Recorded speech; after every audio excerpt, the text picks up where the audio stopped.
Welcome to PATV's Homebrew Happy Hour.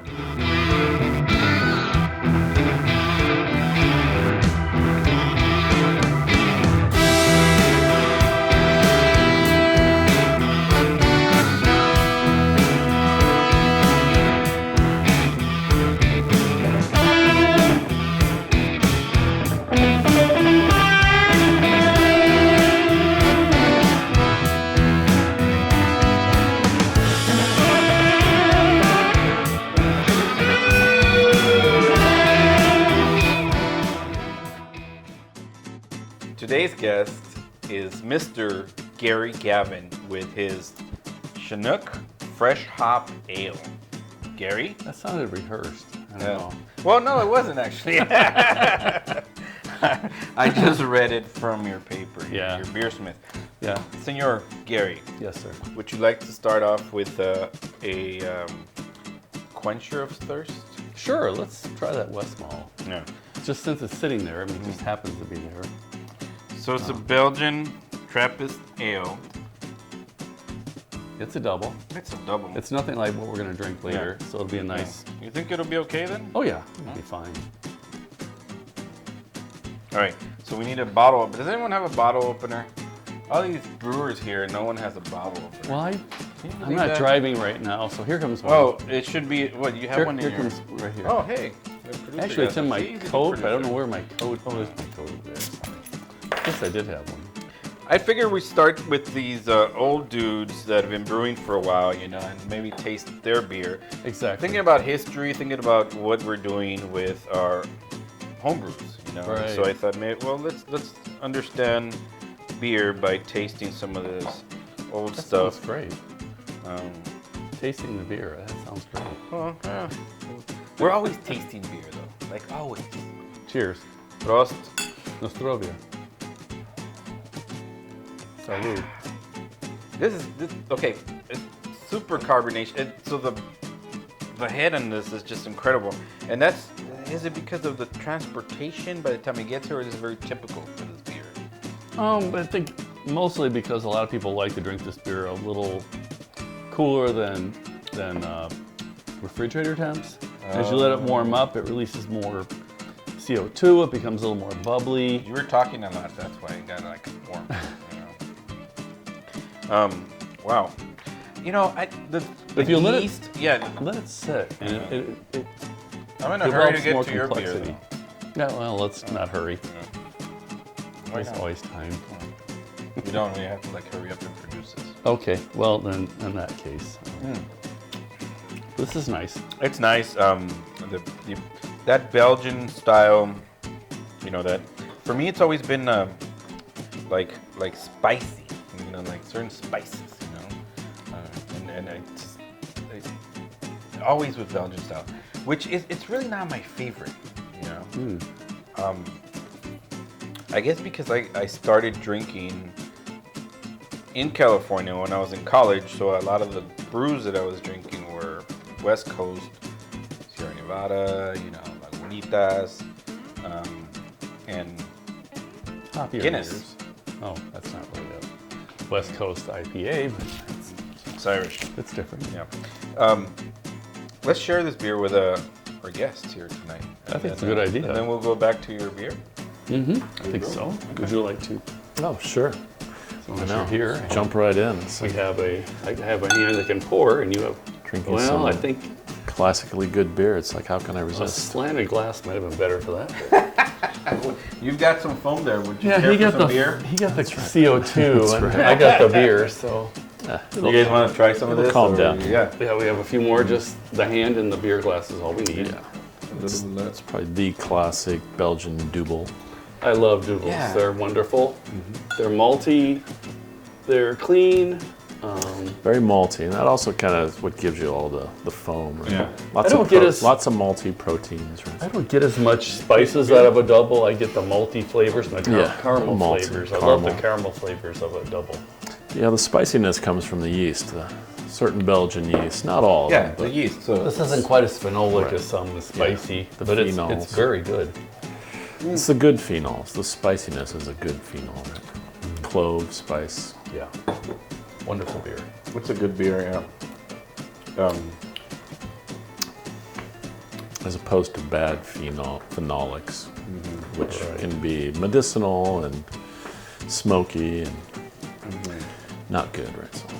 And that has a lot to do with when you're fermenting and the temperatures and like, that the yeast yeast and how you health treat it, how you treat right. the yeast and Lack So of oxygen. Yeah, and it happened to me recently, and so I let the yeast go. I let the beer grow a little longer in fermentation, and it actually turned pretty good after.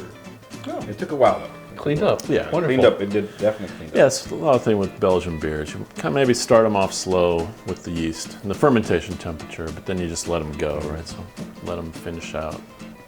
Finish your beer because we got to get to yours. Another American IPA. American IPA. We had an American IPA recently. Let's try another one. Very young recipe compared to the English IPA. Well, this is One hops? This is you have several. well, You have two. no, these are all Oh no, that's Chinook. yours. These are all Yeah. from hops grown in my backyard. Oh. The fresh video hops. will show that when we spice it in, of course. But some of these are dried.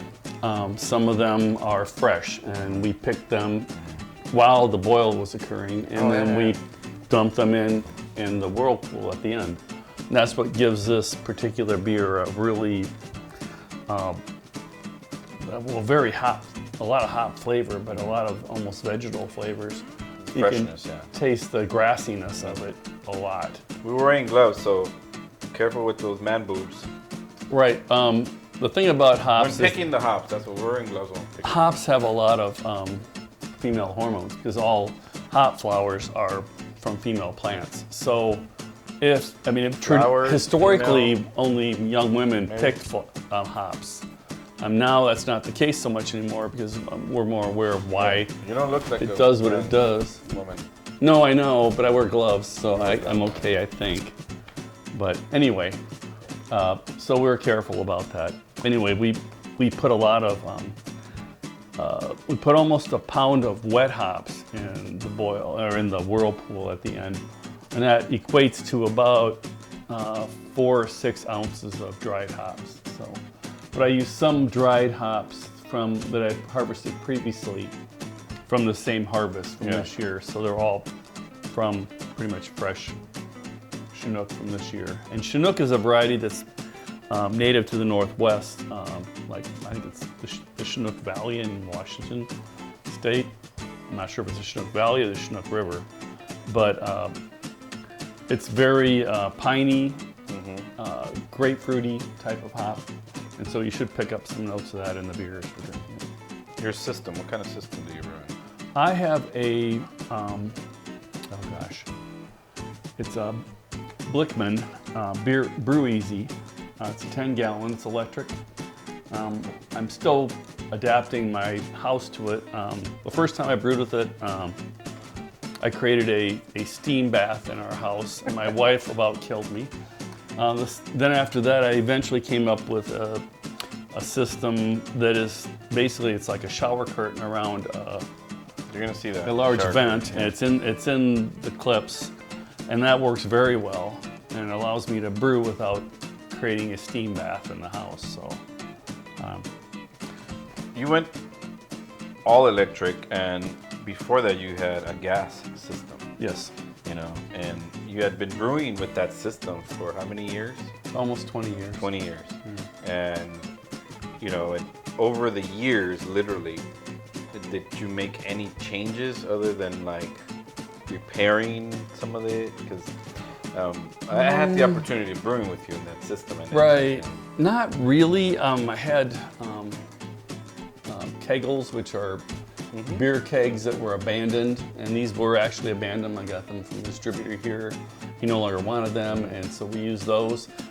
You don't come across that anymore. It's very Not anymore. difficult. I mean, You the can kegs buy are- them. yeah. They're for sale out there. It's harder to find them. But I've had some shoulder issues. I've had some back issues, and Is that what's going on here? I had a rotator cuff surgery. So it makes it a little more difficult. So Brew Easy is a really relatively light system. It's self-contained, It's a recirculation system, so it recirculates to the mash. You're able to brew, I think, more quickly. It's a little easier to clean up and efficiency everything. also. Efficiency drops Really? somewhat from it because you're not rinsing. With some of the systems that are out there now where you actually rinse your grains, you're getting a little better efficiency. With this, I get about a 70% efficiency, which is, it sounds terrible, but it's actually not bad. It's pretty good, Yeah, for a lot of systems. And the flavors are really good. You can really target your flavors and dial them in a lot closer. Let's do that. All right. So this is, again, would you open it, please? Yes, yes. I just realized I can't do that. It's a Ooh, nice. Chinook You hear that? fresh hop ale. I call it an ale, not an IPA, because I didn't want to pigeonhole it into one category. Go ahead and pour. Why don't we pour his first? Why do we have to pour his first? Because he's going to step in and then be part of this. So I'd like to introduce him with this. All right, awesome. Appreciate it. This is one of our local brewers. And Judge. Yeah, Drew. Drew, nice to chat with you. Go ahead and pour me some. Gives me a chance to take in the aromas. That's enough. The aromas. Yeah, there's some. This is actually, Fruity, yeah, it's got a lot of aroma, definitely, for sure. prickly, pearish kind of fruit flavors.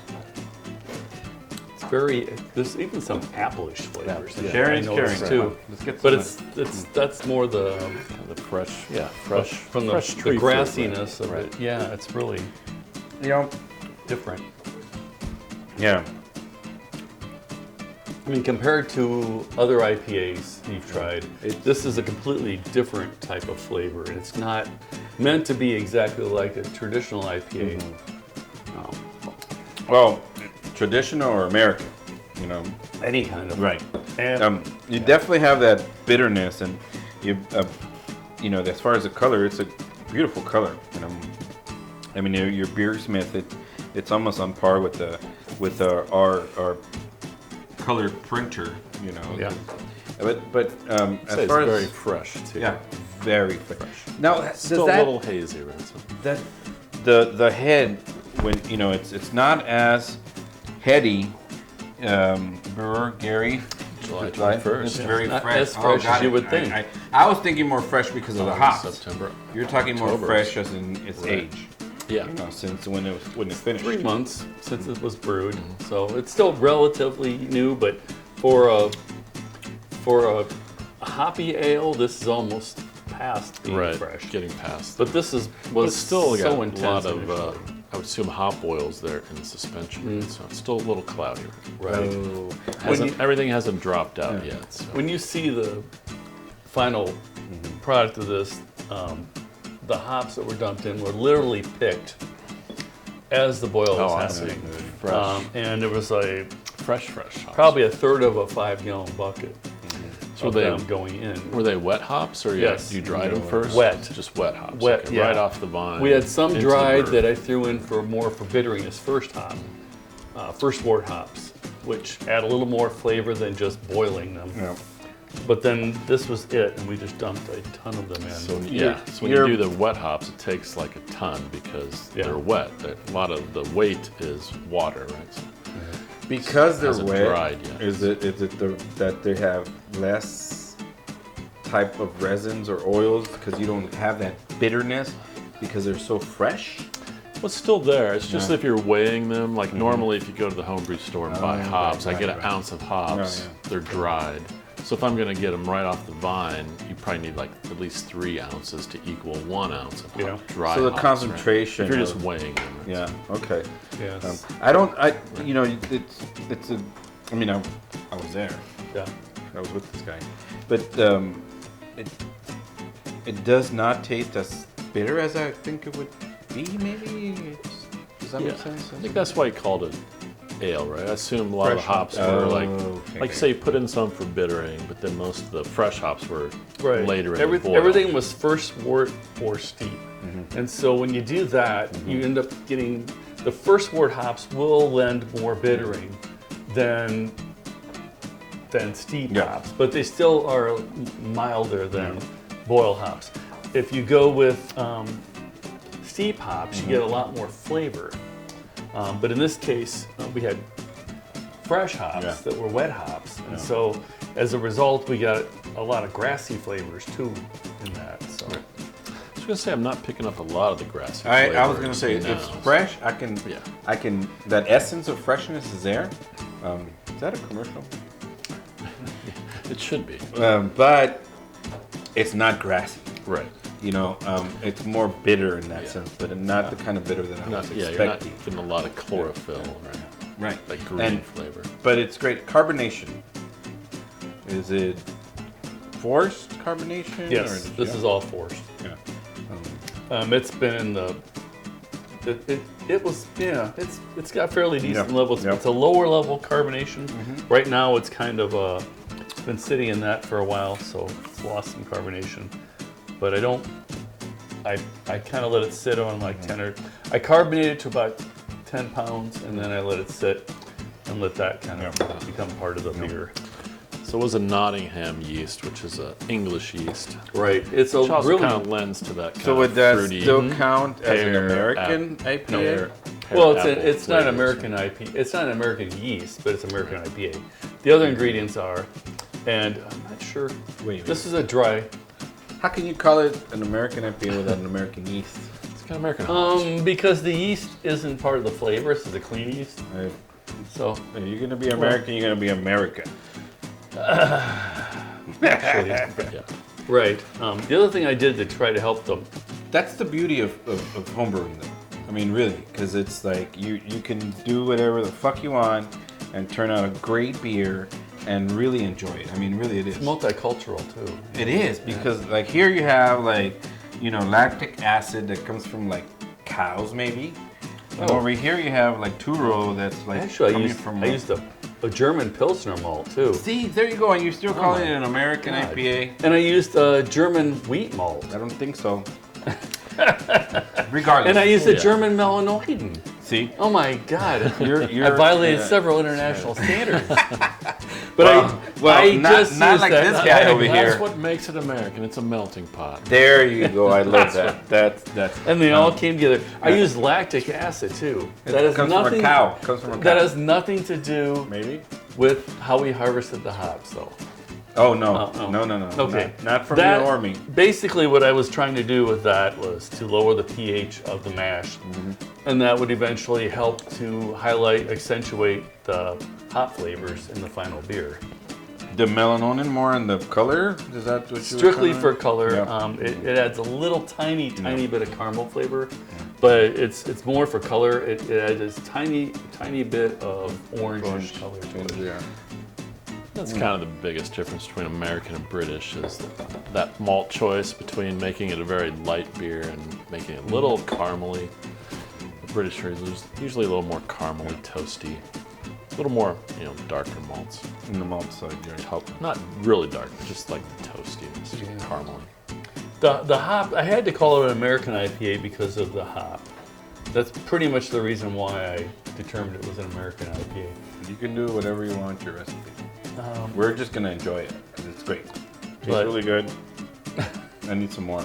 You do? Yeah, You have it. I do. You've been brewing for how long now? About 20 years. 20 years. Yeah, a little, give or take a year. Let's give you a year. Yeah, I noticed you moved to a new system. You like the new system or your old system? Because I like them both, but I like the new system because it's lighter. I like a lot of things. I like electric brewing. But you had the old system dialed in, right? So it's like after 20 years, I would hope it was dialed in. Well, it was great, but it was a fight. My old system. You had Go have water some more heater, beer, too, burners. please. Oh, sorry. Right, I harvested natural gas burners out of water heaters and black piped it in to a stand and hooked that into my external Weber grill natural gas hookup. And so it was, while it was safe, I had no control. It was like pedal to the metal or nothing for my burners. And For sometimes temperature if the control. burners would go out, they just wouldn't light, or they would light and then go off.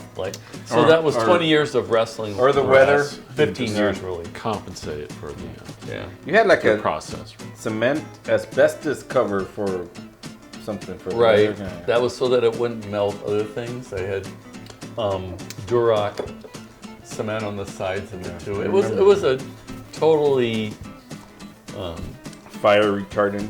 yeah.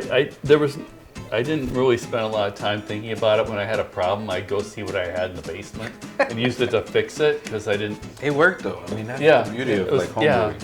It Again, was with great, but it embarrassed my wife, which I'm not sure if that was a bad thing or a good thing. But I mean, every time somebody look at it, they go, that looks like an erector set you got in the backyard. Do you think you can brew better beer on your old cobbled together system or on the nice new system that you It's not really a question of better. right? The other thing I did in the old system, about 5 years ago, the development I live in replaced their pressure system with new pressure tanks, and it changed the constitution of the water, so we ended up getting a lot harder water. And so it Right. changed my beer, So you had and I well didn't water. realize it till later, and I actually had really terrible water. So now I use all RO water, all okay. reverse osmosis water, and I Measure the treat salts. it, and yeah, it just made that made the biggest difference in my brewing more than anything. So Yeah, because I've known on the last club, the Urban Natives of Grain, I was in the Chicago Burbs. It's like one of the guys who've been there for years was still using his antiquated system and like making award-winning beer. And yeah. some of the newer And- people come in and buy the Blickmans and all the other No, the I- Blickman more is just beer a means to an systems. end. Right? That's- It's that's a little all it easier, is. but doesn't mean you're going to brew better beer. Right? For me, it was the compactness, being able to move inside. I couldn't do that with natural gas, especially not and feel safe. Right. Whereas with electric, you don't have the problems of carbon monoxide. And so that's really, I wanted to brew year round. I wanted to be able to brew and be able to lift my kettles in my condition. And so that's why I Right. did it. Yeah. Otherwise, I'd still be brewing my Yeah. old system. Some of the newer equipment. It's kind of like buying a walk-in tub. Yeah, sort of. Versus it. This yeah. is my old age Yeah. system now. So Um, that, and John, I'll put this plug in. John Blickman grew up less than a Fantastic. mile from my house, where I grew up. Super nice guy, and I highly I can plug their systems. They make good systems. They are expensive. You pay for what you get, but they're reliable. Same thing with if they good want beer. to sponsor Iowa City PATV homebrew show, that would be I awesome. would like it if they would, but we'll send them a link later. great beer. Prost. Cheers. So, salud. Where's Salcanu?